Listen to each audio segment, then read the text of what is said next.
Hey guys, Ryan here for Bender Wins. Hope everyone's doing well today. We are here with our daily free pick. Coming off a win yesterday, we had the under 8.5 in the San Diego Milwaukee game. An easy winner. I loved watching Ron Kulpa work yesterday. As I said, Ron Kulpa as umpire, 56.8% of his games go under. I mean, he is his own system. You just bet him and you win. You bet his under games every time, you win. I don't know if you guys watched it, and I mean, if you're starting to get serious about this now, and you're trying to do your homework and stuff, I mean, part of understanding the game is watching these umpires and understanding how they work. So, what makes an under umpire as powerful as he can be is it's not that his strike zone is always expanded. It's erratic. So it keeps the batters guessing. And that's the issue. So yesterday, if you watched it, there was I think it was in the third or fourth inning. There was a pitch. It was about 6 inches outside, maybe 5 inches out. It was clearly outside. It was called a strike. Now the next pitch was followed up on the inside, and this was a strike, and he was basically called looking on that strike. So now it's 0-2. The third pitch is right back in that original spot, which was outside. That's a ball. But the hitter has to swing at this because if he doesn't, he's seen this taken as a strike like literally a minute ago. So if he doesn't swing at that, he's thinking the umpire can call it. Anyways, he swung at a pitch that was, again, a solid 4 to 5 inches out off the plate and struck out. He looked back. I don't know if Culpa saw that because sometimes Culpa will throw people out for less than that. But again, it throws the hitters off. Yes, obviously, it's nice for the pitchers to be able to get those calls, like marginal calls. But I've seen Ron Kulpa call balls almost down the middle, like literally almost down the middle, call it a ball, and like everyone kind of just like stares. But that's Ron Kulpa, and that he's been doing it for years. That's his thing. Same thing with Vic Carapazza. Vic Carapazza's strike zone is not like this. Vic Carapazza's strike zone is like this. Okay? It's everywhere, and you don't know where it's going to be. And that's what causes the unders, guys. Certain pitchers really know how to work that too.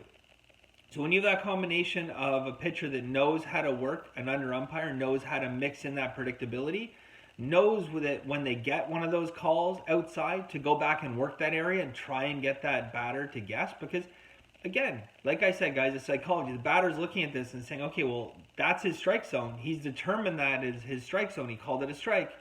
So I guess I have to protect that area. And then, pitchers go back at it. I mean, obviously, Kershaw has always been a master of doing that. I mentioned in past video, Marcus Stroman is amazing at working under umpires. He's a smart pitcher, and he knows exactly what to do. So anyways, guys, thank you, Ron Kulpa. Appreciate it. We look forward to seeing you and Vic in the near future. All right, guys, so back at it today. The LA Angels are in New York. We have the over-under open at 10.5. It is down to 10 now. There has been some money come in on the under, but actually most of the money in this game is still on the over. So the fact that most of the money is still on the over and we see that line come down to 10, we like that. We don't mind losing a half run if it means that we're getting on the right side of a game. And sometimes that's powerful information. So we can lose that half run, but we're going to get a lot of information out of that, which leads us on the right side of this game, hopefully. So first off, there's two Steam plays. You have a Steam play at Pinnacle, which is a pretty sharp book that caters a lot to the Canadian market. I don't think they serve the U.S. And FanDuel, which obviously does serve the U.S. So two Steam plays on the under in this game. So Steam plays, again, large money from sharp bettors coming in and changing the lines. So if we look at bet distribution for this game, guys, the under only is 36% of the bets. So 36%, not a huge amount of the bets, but is 48% of the money. And we really like that. So there's a lot more money. There's the smart bettors, the sharp bettors are coming in on the under in this game. And the fact right now that it sits at 48%, we like that because at sub 50%, Vegas wins. I mean, at 50-50, Vegas wins because of the juice, obviously.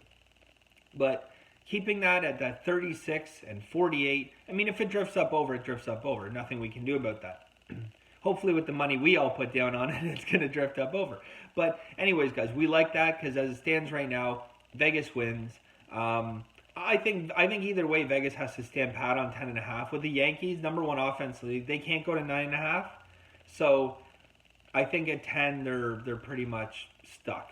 Yeah, they can't really do anything there. So anyways, guys, couple things is we have first off Dylan Peters, CC Sabathia. I don't expect Sabathia to go very long in this game. I think this is kind of a game where he's going to pitch, 3-4 innings.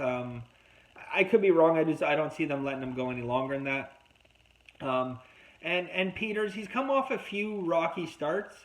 Not where he was like totally roughed up, but not ideal starts. And it's never easy to face the Yankees lineup. But I think today that given some of the conditions and stuff, that he can he'll escape this without getting killed. Let's put it that way.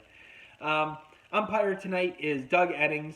He's umpired 450 games approximately behind home plate, and he comes in under at 53.1%.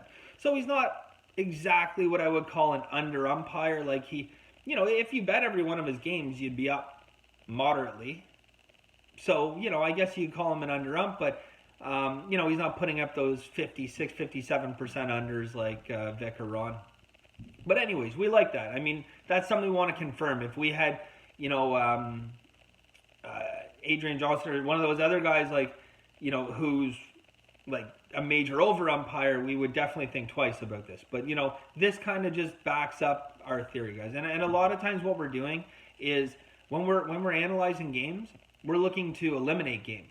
That should be almost the way you look at it. You're not looking to prove your theory, because if you go to look to prove your theory, you will. Believe me, you will find your own supporting data in any kind of weird way to support that. So almost go into it from a critical standpoint, looking to disprove. So, in this case, if we had an over umpire, maybe that's something that maybe it wouldn't completely eliminate the game if we like a lot of the other stuff, but maybe it wouldn't make it our top play. So, anyways, guys, gonna dive back into the next system. And I'm gonna say on a side note, in going through games, when I'm looking for the games I'm gonna play, I have those games where I go through the first time and I circle the games that look really good. When I come back to those, that's when I kind of narrow it down to a few games where I see a lot of value. I'll either do it on the second time, or sometimes if there's a lot of games, I'll do it on the third time through. Where the third time through, now I'm trying to disprove. I'm trying to convince myself not to bet on a game, basically. And by tweaking, systems and data information, sometimes there's large pools of data. When you really fine-tune that information, it turns out that's not the right play. It's not a good play. You have certain broad database piece of information. So it might say, the wind blowing in from 5 to 25 miles an hour at, Stadium X. Well, when you refine that and maybe that says, okay, if it's doing that, it's a 60% win. So you think, well, that's pretty good. And on your third run through, what you do is you refine that. You say, well, the wind is only 5 miles an hour today. So when you refine that, originally, remember I said it was under 60% if it was 5 to 25 miles an hour. Well, I refined that down to, now I'll call it 4 to 7. So you give it that kind of range, 4 to 7. Well, now it's only hitting 51%. Okay, well, I don't like those necessarily. So, that's a losing strategy. So what I'm going to do is I'm going to eliminate that. I'm going to refine the database. And now, because it's hitting so low on that low end, now I know that it's hitting somewhere in the middle or the high end. So maybe when the wind is 15, it's actually hitting 65%. So I'm going to tweak that database for future as well to show that, okay, when the wind's blowing at 15, I'm going to hit this. So anyways, guys, you want to be trying to eliminate stuff. And, I eliminated a few today, a few that were on the list. One that I thought I was originally actually going to go with as a pick, maybe my best pick. And the deeper I got into it, guys, the less I liked it. So, anyways, that's neither here nor there for this. But next system, non-division games where the wind is blowing in or from left to right. Okay, those hit at and in those games as well, those are higher total games. So we're eliminating, really good pitching matchup, pitching duels. So the higher totals from 9 to 12. So non-division game, win in or left to right with higher totals of 9 to 12, that goes under 59.5%. Now, if you eliminate the left to right, which is still profitable, and you just have the wind just blowing in, that goes up to 61.2%. Again, if you go even deeper than that, and now we said that this was for high totals, so 9 to 12. But if we move that in from 10 to 10.5, which is, it opened at 10.5, now it's at 10, that comes in under at 67%. All right, good. If we go one step further, and we have the wind, which is going to be on average 8 miles an hour tonight, blowing in at 8 miles an hour. From 7, if we put on average 7.5 to 8.5, those games are 8-2. So 8-2 is not a big enough sample size for us to say okay, but it kind of sticks with our story of we like this, So we're not finding anything to discourage us from being on the under in this game. We like where the public money is, guys. We like having Doug Eddings, not a true under umpire, but he more games than not, like just betting his unders would be a small win for his career. 450 games behind home plate. Nothing like super special about the pitching matchup. Again, my only, I guess, apprehension was that I don't know that Sabathia is going to go too long, but I still think this is a really solid underplay, guys. I think this is the best value pick for tonight. So that's what we're going to be on. We're taking the LA Angels and the New York Yankees under 10. Get it in, guys. I think I don't think that this game, there's much danger of it going to 9.5. I couldn't see it.